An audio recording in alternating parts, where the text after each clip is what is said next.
দিনটা খুব সুন্দর গেল। সারা দিনটা আজকে তোমাদের সঙ্গে শেয়ার করতে পারলাম না, কোনো ভিডিওই ঠিকঠাক ছাড়তে পারিনি। কাজ কিন্তু সেরকম করিনি, কিন্তু ভিডিও ছাড়া হয়নি। তো সকাল সকাল ঘুম থেকে উঠে জল টল ভরে আবার একটু ঘুমিয়ে পড়েছিলাম। প্রায় 9টার দিকে ঘুম থেকে উঠেছি, উঠে ঘরের কাজকর্ম সেরে নিয়ে স্নান টান করে একটু বাইরে বসেছি। ওয়েদারটা খুব সুন্দর, ভেজা ভেজা, কিন্তু মনে হচ্ছে রোদ উঠবে বেলার দিকে।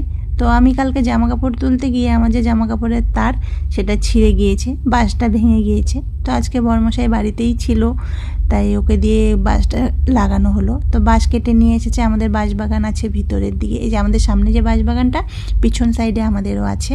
তো সেখান থেকে একটা বাঁশ নিয়ে এসেছে, সেটা কেটেই ও লাগাচ্ছে।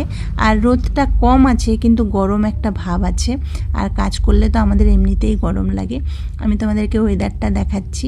আর সকাল সকাল স্নান করলে বেশ ফ্রেশ লাগে, ভালোই লাগে। তো এখনও আমাদের খাওয়া দাওয়া হয়নি, দেখি কি খাই।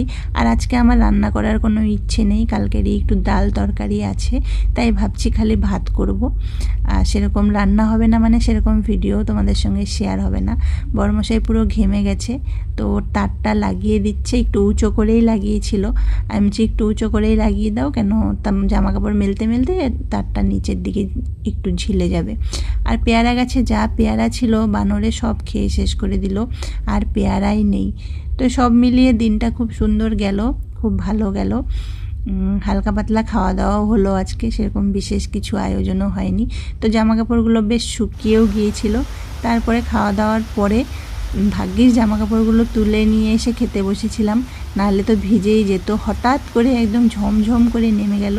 এই সময়ের বৃষ্টির না কোনো ঠিক নেই, কখন নামবে কখন রোদ উঠবে আমরা নিজেরাও জানি না। আর আমার বৃষ্টি দেখতে আর বৃষ্টির আওয়াজ শুনতে এত ভালো লাগে। আজকের বৃষ্টিটা একটু অন্যরকমই হচ্ছিল, খুব ভিজতে ইচ্ছে হচ্ছিল, কিন্তু ভিজা গেল না।